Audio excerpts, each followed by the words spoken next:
घोडबंदर रस्त्यावरील वाहतुकीच्या दृष्टीनं गायमुख घाट अत्यंत महत्त्वाचा असून त्याच्या काँक्रिटीकरणाचं काम वेगानं मार्गी लावावे असे निर्देश ठाणे महापालिका आयुक्त सौरभ राव यांनी दिले आहेत. तसंच घोडबंदर भागातील रस्त्याच्या कडेला उभ्या करण्यात आलेली बेवारस वाहनं हटवण्यासाठी महापालिका, प्रादेशिक परिवहन विभाग आणि वाहतूक पोलिसांनी एकत्रितपणे मोहीम हाती घ्यावी असे आदेशही त्यांनी दिले आहेत. घोडबंदर रस्त्यावरील वाहतुकीच्या समस्यांवर तोडगा काढण्यासाठी महापालिकेसह विविध यंत्रणा, जस्टिस फॉर घोडबंदर रोड या संस्थांचे प्रतिनिधी या सर्वांची बैठक सप्टेंबर महिन्यात झाली होती. या बैठकीत विविध उपायांवर चर्चा करण्यात आली होती. त्याचा पाठपुरावा करण्यासाठी गुरुवारी महापालिका आयुक्त सौरभ राव यांच्या दालनात एका बैठकीचं आयोजन करण्यात आलं होतं. या बैठकीला अतिरिक्त आयुक्त प्रशांत रोडे, पोलीस उपायुक्त पंकज सिरसाट, प्रादेशिक परिवहन अधिकारी हेमांगिनी पाटील, उपायुक्त मनीष जोशी, मधुकर बोडके, शंकर पाटोळे, दिनेश तायडे, उपनगर अभियंता विकास ढोले आणि शुभांगी केसवानी, घोडबंदर रोडवर काम करणाऱ्या यंत्रणांचे समन्वयक आणि कार्यकारी अभियंता संजय कदम, वृक्षाधिकारी केदार पाटील, जस्टिस फॉर घोडबंदर रोडचे प्रतिनिधी, मेट्रो, सार्वजनिक बांधकाम विभाग यांचे प्रतिनिधीही उपस्थित होते.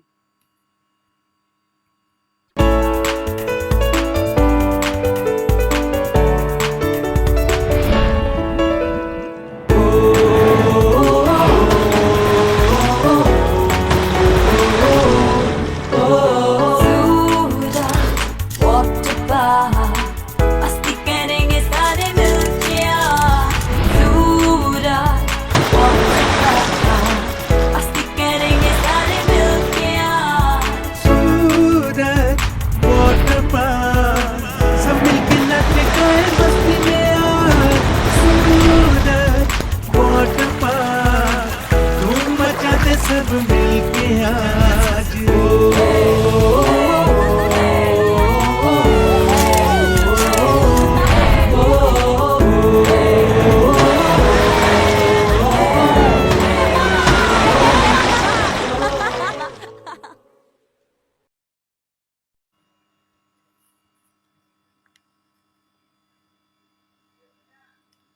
राष्ट्रवादी काँग्रेस शरद पवार पक्षाचे आमदार जितेंद्र आव्हाड यांनी ईव्हीएम हे महायुतीच्या विजयाचं खरं कारण असल्याचा आरोप केलाय. त्यावर राष्ट्रवादी काँग्रेस अजित पवार गटाचे नेते आणि माजी खासदार आनंद परांजपे यांनी जितेंद्र आव्हाड यांना खुलं आव्हान दिले. जितेंद्र आव्हाड यांना आपलं खुलं आव्हान आहे. त्यांना जर वाटत असेल ईव्हीएम मशीन हॅक होते, त्यांनी त्यांच्या आमदारकीचा राजीनामा द्यावा. आपण बॅलेट पेपरवर सर्वात पहिली महाराष्ट्रातील निवडणूक ही मुंब्रा-कळवा विधानसभेत घेऊ, म्हणजे दूध का दूध आणि पाणी का पाणी होईल, असंही त्यांनी म्हटलं आहे. विधानसभा निवडणुकीत शरद पवारांच्या राष्ट्रवादीला अवघ्या 10 जागा मिळाल्या. त्यानंतर ईव्हीएमवर शंका उपस्थित केल्या जात आहेत. लोकसभेला शरद पवारांचे 8 खासदार निवडून आले होते. त्यामुळे जनता महाविकास आघाडीच्या पाठीमागे असल्याचं वाटत होतं. मात्र विधानसभेत महाविकास आघाडीचा दारुण पराभव झालाय. त्यानंतर शरद पवारांचे ठाण्यातून विजयी झालेले आमदार जितेंद्र आव्हाड यांनी देखील ईव्हीएमवर टीका केली आहे. जितेंद्र आव्हाडांच्या टीकेनंतर माजी खासदार आनंद परांजपे यांनी त्यांना आव्हान दिले. जितेंद्र आव्हाड यांना माझं खुलं आव्हान आहे. त्यांना जर वाटत असेल ईव्हीएम मशीन हॅक होते, तर त्यांनी त्यांच्या आमदारकीचा राजीनामा द्यावा.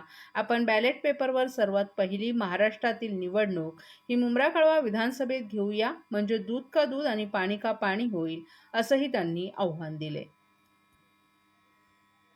स्वतः आदरणीय पवार साहेब म्हणाले की जोपर्यंत माझ्यासमोर सर्व तथ्य येत नाहीत तोपर्यंत मी याच्यावर कुठलंही भाष्य करणार नाही. याबाबतचं कुठलंही भाष्य राष्ट्रवादी काँग्रेस पक्ष शरदचंद्र पवार गटाचे प्रांताध्यक्ष जयंत पाटील साहेबांनी केलेलं नाही.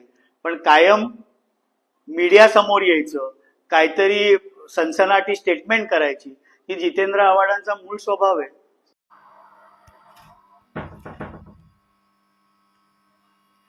राष्ट्रवादी काँग्रेस पक्षाचे नेते जितेंद्र आव्हाड यांनी एक पत्रकार परिषद घेऊन या पत्रकार परिषदेत त्यांनी होणाऱ्या डीपी प्लॅनवर चिंता व्यक्त केली आहे. त्यामुळे जितेंद्र आव्हाड यांच्यावर आनंद परांजपे यांनी आता सडकून टीका केली आहे. कुंभकर्णाच्या झोपेतून नुकताच निवडून आलेले आमदार जितेंद्र आव्हाड जागे झालेत.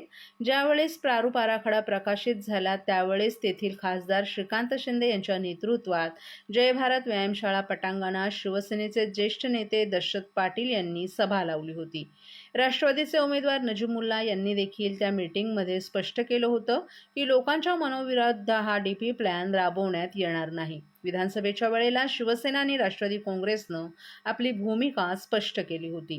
लोकांच्या मनाविरुद्ध कोणत्याही परिस्थितीत हा प्रारूप डीपी राबवला जाणार नाही अशा प्रकारची चर्चा खासदार श्रीकांत शिंदे आणि नजीमुल्ला यांची ठाणे महापालिका आयुक्त सौरभ राव यांच्याशी झाली होती.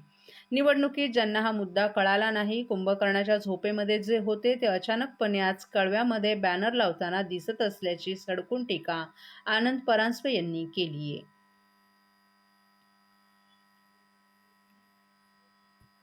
जागे झालेले आहेत. ज्या वेळेला हा प्रारूप डीपी प्रकाशित झाला त्याच वेळेला शिवसेनेचे तिथले खासदार, लोकसभेतील त्यांचे गटनेते डॉक्टर श्रीकांत शिंदे साहेब यांच्या नेतृत्वाखाली जय भारत व्यायामशाळेच्या पटांगणामध्ये शिवसेनेचे ज्येष्ठ नेते दशरथ पाटील यांनी सभा लावली होती. राष्ट्रवादीचे आमचे उमेदवार नजीब मुल्ला यांनी देखील त्या मीटिंगमध्ये स्पष्ट केलं होतं की एक बिल्डिंग देखील लोकांच्या मनाविरुद्ध हा डीपी प्लॅन राबवण्यात येणार नाही. विधानसभेच्या निवडणुकीच्या वेळेलाच शिवसेना आणि राष्ट्रवादी काँग्रेस पक्षाने आपली भूमिका स्पष्ट केली होती की लोकांच्या मनाविरुद्ध कुठल्याही परिस्थितीमध्ये हा प्रारूप डीपी हा राबवला जाणार नाही. तशा प्रकारची चर्चा ही खासदार डॉक्टर श्रीकांत शिंदे आणि राष्ट्रवादीचे आमचे उमेदवार नजीब मुल्ला यांची ठाणे महानगरपालिकेचे आयुक्त सौरभ राव यांच्याशी झाली होती.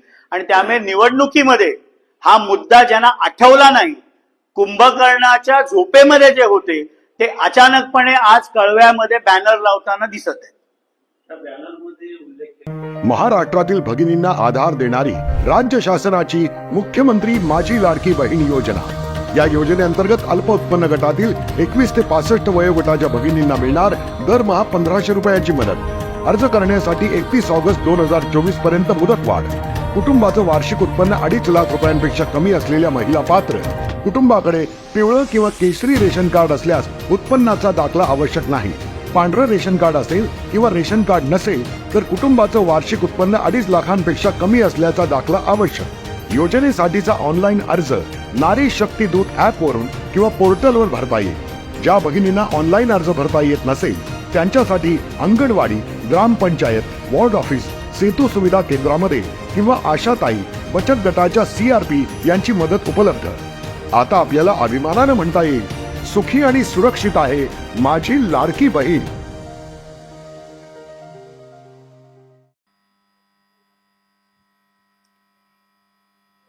ठाणे शहरातील कोळसेवाडी, खडकपाडा, शिवाजीनगर आणि बदलापूर पूर्व भागात चेन स्नॅचिंग आणि दागिन्यांच्या चोरीच्या घटनांनी नागरिकांमध्ये भीतीचं वातावरण निर्माण केलं होतं. या घटनांवर नियंत्रण मिळवण्यासाठी ठाणे पोलिसांच्या गुन्हे शाखा 3 कळवा यांनी महत्त्वाची कामगिरी करत एक सराईत गुन्हेगाराला अटक केली आहे.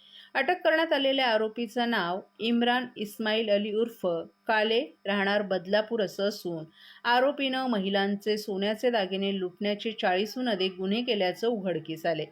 पोलिसांनी या आरोपींकडून 4,08,000 रुपये किमतीचे 10 ग्रॅम वजनाचे सोन्याचे दागिने जप्त केलेत. तपासात आरोपीच्या विरोधात कोळसेवाडी, खडकपाडा, शिवाजीनगर आणि बदलापूर पूर्व पोलीस ठाण्यांमध्ये दाखल असलेल्या चेन स्नॅचिंगच्या गुन्ह्यांमध्ये सहभागी असल्याचं समोर आले. ठाणे पोलिसांनी या गुन्ह्याचा पर्दाफाश करत महिलांच्या सुरक्षेसाठी महत्त्वाची पावलं उचलली आहेत. वरिष्ठ पोलीस अधिकारी पंढराबाई उगले आणि त्यांच्या टीमने ही कामगिरी पार पाडली. या यशस्वी कारवाईमुळे स्थानिकांनी पोलिसांचं अभिनंदन केलं असून पुढील तपास सुरू आहे. नंबर 930/24 जबरी चोरीचा गुन्हा दाखल होता. त्या अनुषंगानं गुन्हे शाखेचे युनिट 3चे अधिकारी पोलीस निरीक्षक शिंदे, सहाय्यक पोलीस निरीक्षक उगल मुगले, PSI पाटील हे सहाय्यक पोलीस आयुक्त ACP बागडे साहेबांच्या मार्गदर्शनामध्ये त्या गुन्ह्याचा तपास करत होते.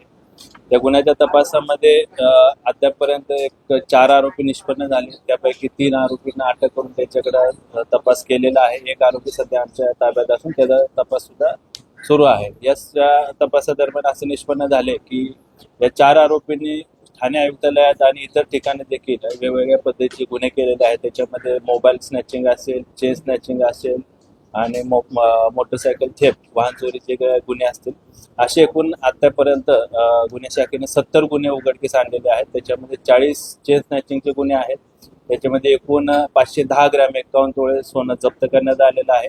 त्याचबरोबर मोबाईल स्नॅचिंगचे 24 गुन्हे आहेत. त्याच्यामध्ये वेगवेगळ्या कंपनीचे 24 मोबाईल जप्त करण्यात आलेले आहेत आणि एक 4 चाकी वाहन आहे स्विफ्ट डिझायर आणि 6 मोटरसायकल, असे एकूण 50,18,000चा मुद्देमाल अद्यापर्यंत या गुन्ह्यामध्ये जप्त करण्यात आलेला आहे. त्याचबरोबर या गुन्ह्याच्या अधिक तपासामध्ये या आरोपींवर काही इतर राज्यामध्ये, इतर शहरामध्ये, इतर ठिकाणी काही गुन्हे दाखल आहेत का, त्या अनुषंगाने देखील आम्ही अधिकचा तपास करत आहोत.